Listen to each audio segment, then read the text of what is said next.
Can you beat Minecraft without any iron or gold? The rules are simple. I'm not allowed to pick up, craft, or use anything that has iron or better in its crafting recipe. No iron, no gold, no emeralds, and no diamonds. And if I do pick any of that up, I have to restore it.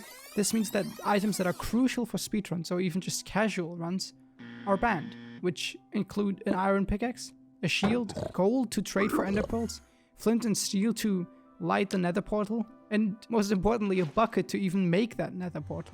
Is it even possible to beat Minecraft with these restrictions? Well, technically, yes. The plan is simple. Run around the overworld and look out for two main structures. First, villages. They provide us with food, beds to kill the dragon, and hopefully contain a weaponsmith, which has a 25.6% chance to contain 3 to 7 obsidian, which allows us to build a portal. But since there's only a 50-50 chance for a weaponsmith to spawn, we're also looking for another generated structure, ruined portals. Ruined portals are great because they provide us with an obsidian frame, which, if we're lucky, only needs a couple of obsidians to be completed, and most of the times has a chest with it, with a 46.4% chance to contain 1 or 2 obsidian.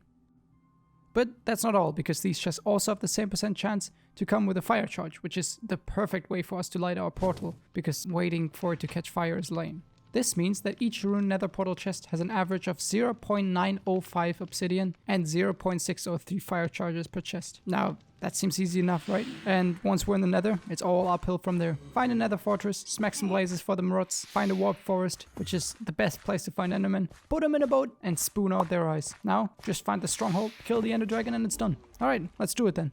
My run started off great. As soon as I spawned, I managed to spot a village in the distance. The problem was that it was an abandoned village. A regular village only has a 2% chance to be an abandoned village, by the way. Anyway, the village didn't come with a blacksmith, which is only a 50% chance. It still had some food and beds for us though. Also, on the note of rare occurrences, with this challenge we actually need to watch out when killing zombies. They have a 2.5% chance to drop a carrot, a potato, or an iron ingot, which would instantly kill our run. I gathered my stuff and went on my way to find ruined portals and maybe a few more villages. Only 1 minute later and I was already at my second village. Although this village was also blacksmithless, it provided me with even more foods, which was great since I knew I had a lot of running to do. Completely stocked up on beds and food, I proceeded my journey looking for obsidian.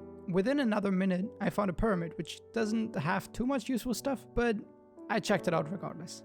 I then decided to check for ruined portals in the ocean, as it doesn't cost hunger to traverse with a boat, and it's way easier to spot them underwater.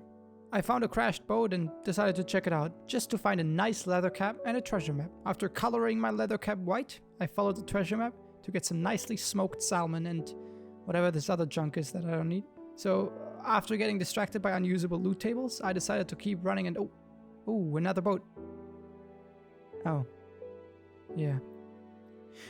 Well, I decided to keep running to finally get some of that sweet, sweet obsidian. And with just 16 minutes on the clock, we found our first ruined portal. Let's see if it has any obsidian in it. Oh, this is perfect. This is perfect. The fire charger. Oof. No!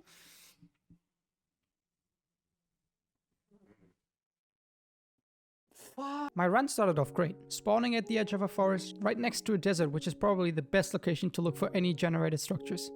I gathered a bit of wood and headed out. Only 2 minutes in and I already found my first nether portal, and although it had nothing useful in the chest, it was a perfect frame, only missing 3 obsidian to be completed. So let's write down the coordinates and pretend that this will be useful in the future. Only 1 minute later, and I already stumbled across my first desert temple. Since the challenge prohibits me to take any of the iron, gold, emeralds, or diamonds that spawn in these chests, you would think that a desert temple is a waste of time.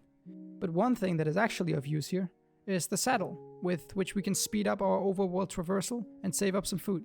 With the saddle in our pockets and some rotten flesh in our mouth, we found our second ruined portal only 5 minutes into the run. Sadly, it was covered up by sand, so I had no idea where the chest was. But that didn't stop me. I quickly crafted a stone shovel to dig away the sand. After only 3 minutes of farming sand, I finally found the chest, which had 1 fire charge inside. I guess it was actually kinda worth it. So now that we had our way of lighting the portal, all we needed was a portal to light. Next stop though, our first village.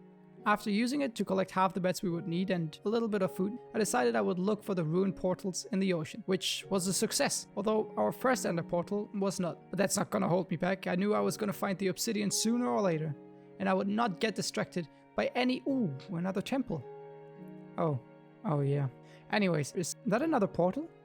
And there it is, our first obsidian. With this small victory, I decided it was time for a change of pace. It was time for Peter. And with Peter carrying us like a cloud, victory was near. Never mind, just another fire charge. But hey, we already had our next village on the horizon, and although it once again didn't have a 50% weaponsmith, it at least provided us with the rest of the bits I'll need to kill the ender dragon. Now I only need a couple more. Ooh, let me just please check out this temple. Alright, what was I saying?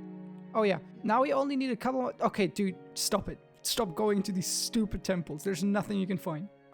Okay, let's just check out what this next village has. Okay, and off we go. And would you look at that, not even a minute later and we're already at another village. Without a blacksmith. But we ain't giving up, because we can already smell a new ruined portal in the distance. Let me just quickly blow up the sand and... It has an enchanted golden apple? Are you kidding me? But hey, luck is just probability, right? So sure enough, this next village should have a 50% weaponsmith, right? No? No, it doesn't? Oh. Well, but I bet this next village has a weaponsmith, right? Wait, it does? Come on, please, please, please. It doesn't matter, whatever. Because there's already another village coming up. But hey, there's another village. Wait, I feel like... I'm pretty sure I've seen that giant rock there already. After realizing I've been running in a circle, I decided it was time for a change. And sometimes change means letting go.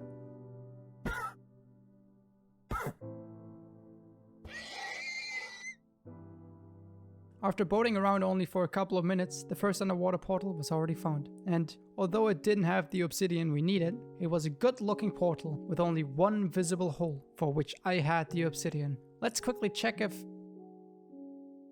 But hey, it's still good. We now have a portal which only needs one extra obsidian, since we already have one. All we now have to do is quickly find that last obsidian. Maybe here? God! Ooh, there's another portal. Yes! We got the obsidian. Now all that's left to do is travel 2,000 blocks back and we can finally enter the nether. Is that a swimming enderman? Okay. Anyways, here we are. There's the portal. Now simply put those obsidian boys in and we're done.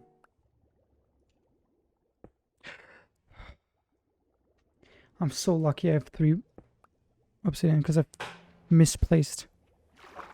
Okay, don't fuck this one up. Alright.